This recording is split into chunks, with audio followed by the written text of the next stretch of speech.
My name is Alex, and I have always loved video games. Ever since I was a kid, I'd spend hours sitting in front of the TV or my computer, lost in worlds of adventure and fantasy. To me, games were a safe escape, a place where nothing bad could ever happen. That all changed the night I downloaded Eclipse, a game I wish I'd never heard of. It started like any other evening. I was browsing an online forum where gamers share hidden gems and underrated games. One thread caught my attention: The Game That Knows You. The title was intriguing, and the comments were filled with people talking about how Eclipse was unlike anything they had ever played. Some called it a masterpiece, while others warned against downloading it. That should have been my first clue to stay away. But curiosity got the better of me. The game wasn't on any official platform, just a shady download link buried deep in the thread. It took a while for me to decide, but eventually I clicked it. The download was surprisingly fast, and before I knew it, a black icon with the word Eclipse appeared on my desktop. When I launched the game, there was no splash screen, no title music, just a blank screen that faded into a simple menu. Start, load, and exit were the only options. I clicked Start, and the screen went black again. For a moment, I thought the game had crashed, but then a faint whisper echoed through my headphones. "Welcome, Alex." I froze. My name wasn't connected to my computer. I hadn't entered it anywhere. But before I could think too much about it, the screen lit up, showing a pixelated town bathed in twilight. The graphics were simple, almost retro, but there was something unsettling about the colors. Everything was muted, as if the town were drained of life. I controlled a nameless character, a shadowy figure with no face, wearing a tattered cloak.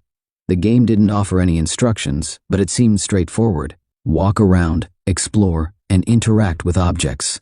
The first building I entered was a library. Inside, the shelves were filled with books, all with blank spines. When I clicked on one, the screen filled with text. "You shouldn't have come here." I laughed nervously, thinking it was just the game trying to be creepy. I kept playing, moving from building to building, but the messages only got stranger. In a house, I found a mirror that read, "Do you like what you see?" In the marketplace, a shopkeeper said, "We've been waiting for you." The more I played, the more the game seemed to know about me. When I entered a graveyard, one of the tombstones had my birthdate on it. Another had my childhood pet's name. I told myself it was just a coincidence, that maybe the game was pulling random data from somewhere. But deep down, I knew something was wrong. I should have stopped playing, but I couldn't. The game had a hold on me. Hours passed as I wandered the empty streets, trying to find a way out of the town. Then, I noticed something I hadn't seen before: a door at the edge of the map, hidden in the shadows. When I approached it, the screen flickered, and a message appeared. "Enter, and you will understand." I hesitated. Every instinct told me to quit the game and delete it, but my fingers moved on their own. I clicked the door, and the screen went black again. This time, it stayed black for so long that I thought the game had frozen. Then a single line of text appeared: "Why did you let them die?" My heart skipped a beat. I didn't understand what it meant, but it felt personal, like the game was accusing me of something. The screen shifted, showing a dark forest.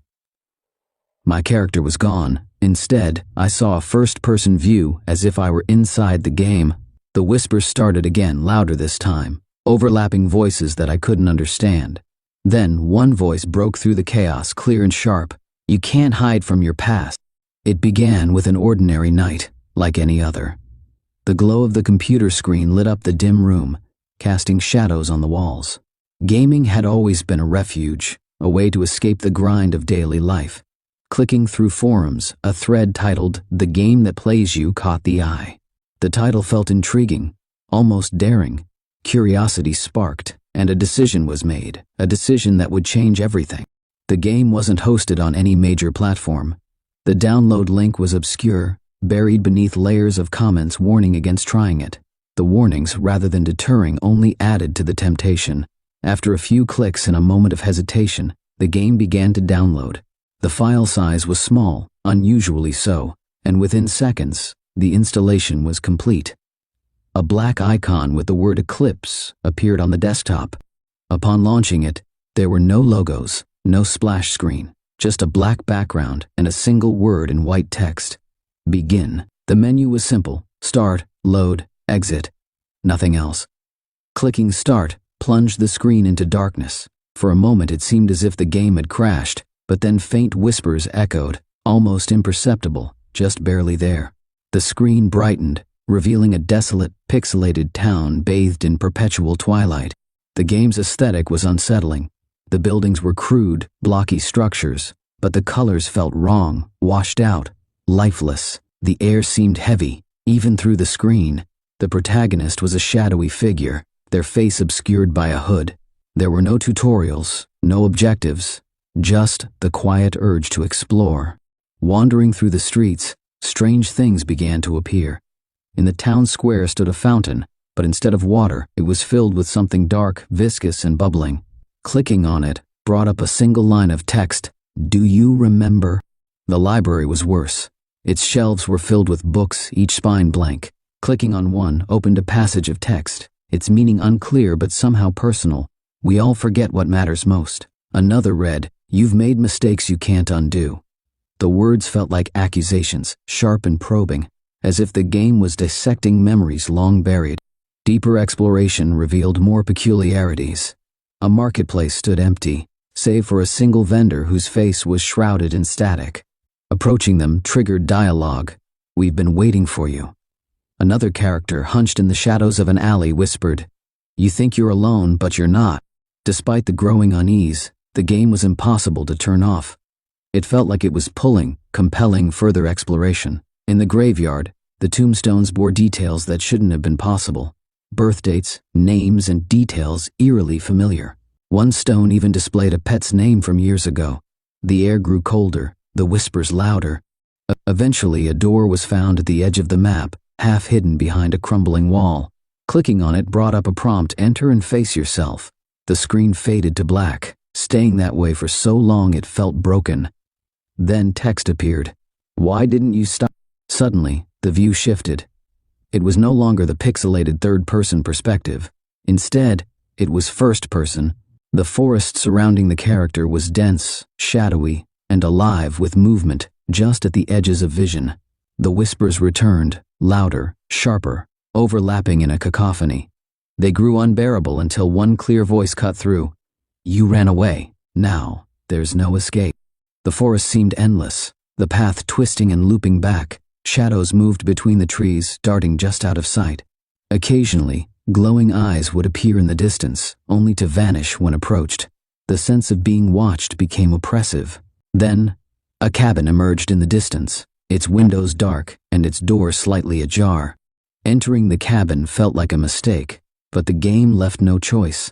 Inside, the walls were covered in distorted images, photographs warped and blurred. Some were unmistakably familiar. Moments from the past that were never meant to resurface. A figure stood in the corner, its back turned. Clicking on it caused the screen to flicker violently. The figure turned, revealing nothing, just an empty void where a face should have been. A message appeared, This is who you are. The game started to bleed into reality. The computer screen flickered even after exiting the game. Random files appeared on the desktop, labeled with unsettling titles like Mistake, Regret, and Why. Clicking on them only reopened the game, no matter how many times it was deleted. Soon, the whispers began outside the game. At first they were faint, easily dismissed as tricks of the mind, but they grew louder, clearer, speaking the same haunting words. You can't escape yourself. The line between game and reality blurred further. Shadows moved where they shouldn't. Mirrors reflected things that weren't there, and the static-filled faces of NPCs began appearing in dreams. Every time sleep came, the same forest loomed, the same cabin waited, and the same void-faced figure asked the same question. Why did you let it happen? Days passed, but the game lingered like a shadow in the back of the mind. Every time the computer was turned on, the eclipse icon was there, glowing faintly, as if it was waiting. No matter how many times it was deleted, it reappeared. Restarting the computer didn't work. Even a full system wipe failed. Somehow, the game returned. What made it worse was how personal it all felt. The whispers, the messages, the uncanny knowledge the game seemed to have. It wasn't random.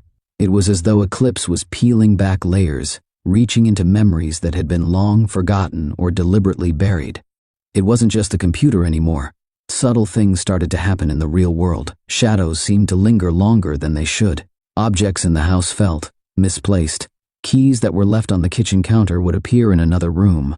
The television would turn on by itself, displaying static, accompanied by faint whispers that sounded disturbingly like the ones from the game. At night, the dreams were worse. The same forest, the same suffocating darkness, walking endlessly, always ending up back at the same cabin, and inside, the same faceless figure, staring without eyes. Every time it whispered the same phrase, "You can't outrun yourself." The next time the game was launched, though it felt less like a choice and more like an inevitability, the town was no longer pixelated. The graphics had somehow changed, becoming more realistic, almost hyper-real.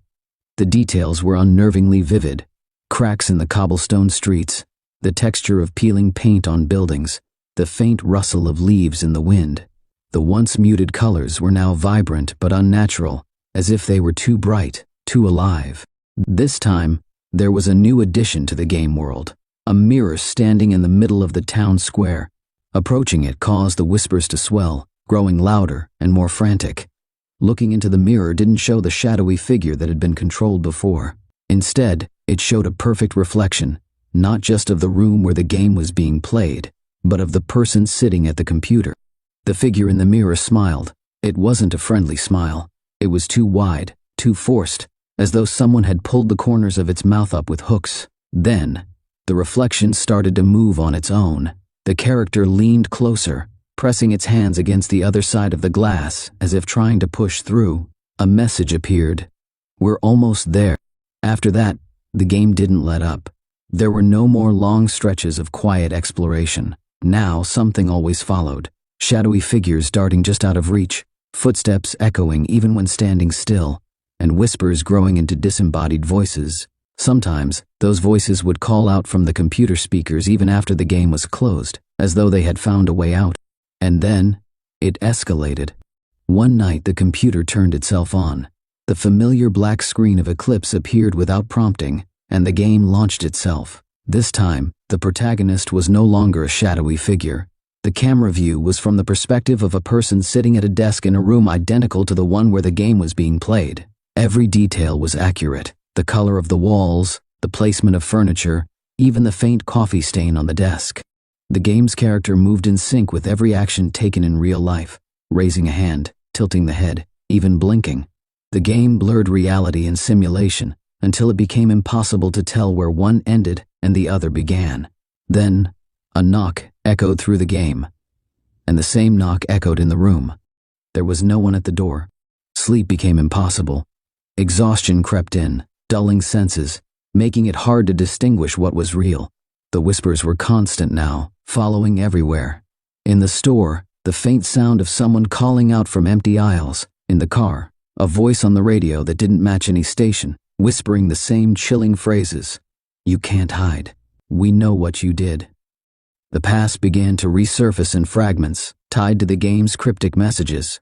The phrase, "Why did you let them die?" played over and over, dredging up memories that had been carefully locked away. A childhood accident, a friend that couldn't be saved, the crushing guilt that had been buried for years. The game wasn't just a game, it was alive. It knew. It fed on the secrets, the regrets, the pain, and it wanted more. Another session began, though it felt less like a choice each time. The forest was darker now, the shadows deeper. The path twisted unnaturally, leading to places that defied logic. Sometimes, walking in circles would reveal new landmarks, a school hallway, an old house, or a hospital room, each eerily familiar. These places weren't random. They were from the past. Memories. In one room, a diary lay open on a desk. Clicking on it brought up handwritten text. "You could have stopped it." The next page, "Why didn't you?" The whispers were louder now, overlapping voices that felt like they were closing in. The static-faced figures began appearing again, this time stepping out of the shadows, surrounding the character. One reached out, and for the first time the game forced a choice: face it or run. Choosing to face it caused the screen to go black. Then, the reflection from the earlier mirror appeared again. This time the smiling figure spoke, its voice perfectly matching the player's. "It's not a game anymore. It's you." The reflection shattered, and the screen filled with distorted images, moments from the past, but warped and twisted. Faces of people long gone, moments of pain, choices that couldn't be undone. The game was no longer a separate entity, it was a reflection of everything that had been avoided, denied, or buried. The screen went black, leaving just one final message: "You can't escape yourself. We'll meet again." When the computer was turned off, the reflection in the monitor didn't disappear right away. It lingered, smiling that too wide smile before fading into the darkness.